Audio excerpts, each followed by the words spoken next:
Hello friends, welcome back to my channel. আজ আমি simple ইন্টারেস্টে নেক্সট ক্লাস করাবো, চলো সেগুলো দেখি। দেখো, বলছে মনোজ 29,400 টাকা 6 বছরের জন্য জমা দিয়েছে।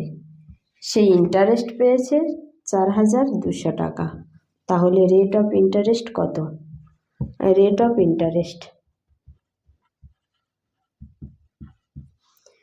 6 বছরে সুদ হয় কত? 4,200 টাকা। তাহলে 1 বছরে সুদ হবে কত? বাই 6, 6×7=42। তাহলে 1 বছরে সে সুদ হিসাবে 700 টাকা পায়। কত টাকার উপর?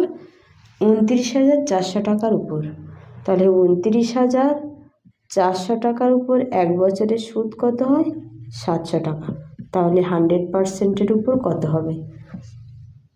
0 0 কেটে গেল। 4×7=28, 7×2=14, 21×2=42, 50×2=100। তাহলে 50/21%। 50×2=42, 42 8/21%। 2 and 8/21%। রেট অফ ইন্টারেস্ট এখানে অপশানে আছে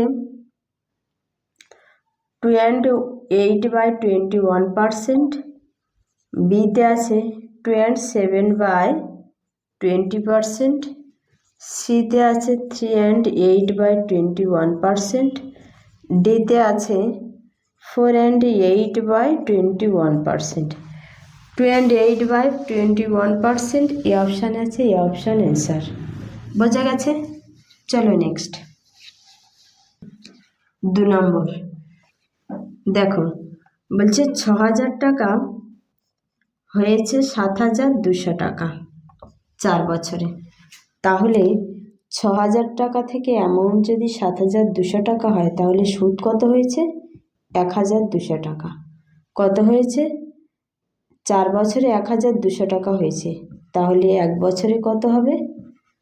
4 দিয়ে ভাগ, 3 4 12, 300 টাকা। তাহলে 6,000 টাকার উপর 1 বছরে সুদ হয় কত? 300 টাকা। তাহলে 100%-এর উপরে কত হবে? কেটে গেল, 3 2 6, 5 2 10। তাহলে 5%। 5% রেট অফ ইন্টারেস্টে 4 বছরে 6,000 টাকার উপর 1,200 টাকা সুদ হয়েছে। এবারে বলছে রেট অফ ইন্টারেস্ট যদি 1.5 টাইমস হয়। 1.5 টাইমস মানে 1.5 গুণ। রেট অফ ইন্টারেস্ট যা তার 1.5 গুণ হয়, তাহলে এই 6,000 টাকার উপর 5 বছরে অ্যামাউন্ট কত হবে? তাহলে রেট অফ ইন্টারেস্ট 5%-এর 1.5 গুণ হলে কত হবে? দেখো, পয়েন্ট তুলে দিয়ে নিচে 10 বসালাম। 5 2 10, তাহলে 15/2%, মানে 7.5%। তাহলে 6,000 টাকার উপর 7.5% রেট অফ ইন্টারেস্টে যদি 5 বছরের জন্য ইনভেস্ট করা হয়, তাহলে ইন্টারেস্ট কত হবে? এখানে অ্যামাউন্ট জানতে চেয়েছে। তাহলে আমার ইন্টারেস্ট বার করে নিয়ে তারপরে অ্যামাউন্টের সঙ্গে ইন্টারেস্ট যোগ করে দিলে, প্রিন্সিপালের সঙ্গে ইন্টারেস্ট যোগ করে দিলে অ্যামাউন্ট বেরিয়ে যাবে। বোঝা গেছে? তাহলে দেখো, 6,000 টাকার উপর 7.5% রেট অফ ইন্টারেস্টে 5 বছরে কত সুদ হবে? পয়েন্ট তুলে দিলাম, একটা শূন্য কেটে দিলাম। তাহলে 5 6 30, 75 × 30, 3 5 15, 3 7 21, 22, 2,250। তাহলে এটা হয়েছে ইন্টারেস্ট, এর সঙ্গে প্রিন্সিপাল 6,000 টাকা যোগ করে দাও, হবে 8,250। তাহলে অ্যামাউন্ট কত হচ্ছে?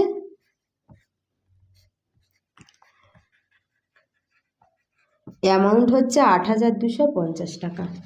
এখানে অপশান কি আছে? 8,000 টাকা, বিতে আছে 8,250 টাকা, সিতে আছে 9,250 টাকা, ডিতে আছে 9,000 টাকা। তাহলে 8,250 বি অপশানে আছে, বি অপশান অ্যান্সার। বোঝা গেছে? চলো নেক্সট। 3 নম্বর বলছে 500 টাকা 4 বছরের জন্য 6.25% রেট অফ ইন্টারেস্টে ইনভেস্ট করা হলে যে ইন্টারেস্ট হয় সেটা 400 টাকা 5% রেট অফ ইন্টারেস্টে কত বছরের সমান হবে? বোঝা গেছে? তাহলে 500 টাকা 4 বছরে 6.25% রেট অফ ইন্টারেস্টে ইনভেস্ট করলে এটা সমান হবে 400 টাকা 5% রেট অফ ইন্টারেস্টে কত বছরের সমান হবে? দেখো পার্সেন্ট কেটে গেল, 0 0 কেটে দিলাম, পয়েন্ট তুলে দিয়ে নিচে 100, যেহেতু পয়েন্টের পর দুটো সংখ্যা আছে তার মানে দুটো শূন্য হবে। 4 25 100, 25 25 650, এই 4 কেটে দিলাম, ওকে, 5 5 কাটলাম, 5 5 25, তাহলে টি ইকুয়াল টু কত হবে? 25/4, তার মানে 6 পূর্ণ 1/4 বছর, 6 পূর্ণ 1/4 বছর অ্যান্সার হবে।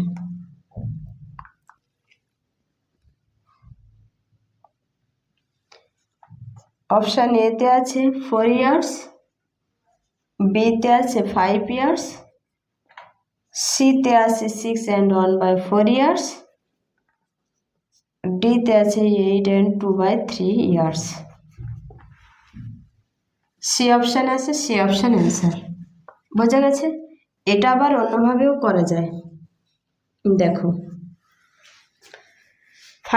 500 টাকার উপরে 4 ইয়ারে 6.25 রেট অফ ইন্টারেস্টে পয়েন্ট তুলে দিয়ে আরও একটা 100 বসলো, দুটো 0 0 কেটে গেল, 25 25 6 25, 4 25 100, 4 4 কেটে গেল, 5 25 125, 125 টাকা সুদ হচ্ছে। এবারে বলেছে ইন্টারেস্ট সমান হবে কত বছরে? 400 টাকার উপর 5% রেট অফ ইন্টারেস্টে 1 বছরে কত হবে? এই পার্সেন্টেজের জন্য দুটো 0 কেটে গেল, তাহলে 4 5 20, 1 বছরে 20 টাকা হচ্ছে, কত বছরে? 125 টাকা হবে। দেখো 20-র সঙ্গে যতই গুণ করো না কেন 125 আসবে না, 20-র সঙ্গে 6 গুণ করলে 120 হবে, তাহলে 6 বছরে 120 টাকা হচ্ছে 6 ইয়ার্সে। বোঝা গেছে? থাকছে কত? 5 টাকা, 5 টাকা থাকছে, যেটা থাকছে 5 টাকা, তাহলে এখানে 100, 6 বছরে 120 হচ্ছে, তাহলে এখানে 1 বছরে কত হচ্ছে? 1 বছরে 20 হচ্ছে, তার মানে 20-র উপরে 5 টাকা হতে কত সময় লাগবে? তাহলে 4 5 20 মানে 1/4 টাইম, তাহলে এখানে কত লাগছে? 6 and 1/4 ইয়ার্স টাইম লাগবে। বোঝা গেছে? এখানে 1 বছরে হচ্ছে কত? 20, তাহলে 20 যদি 1 বছরে হয়, 20-র মধ্যে পড়ে 5 টাকা হতে কত সময় লাগবে? মানে 20 টাকা হয় 1 ইয়ারে, 1 টাকা হয় 1/20, তাহলে 5 টাকা হতে কত সময় লাগবে? তাহলে 4 5 20, 1/4 ইয়ার। বোঝা গেছে? চলো নেক্সট।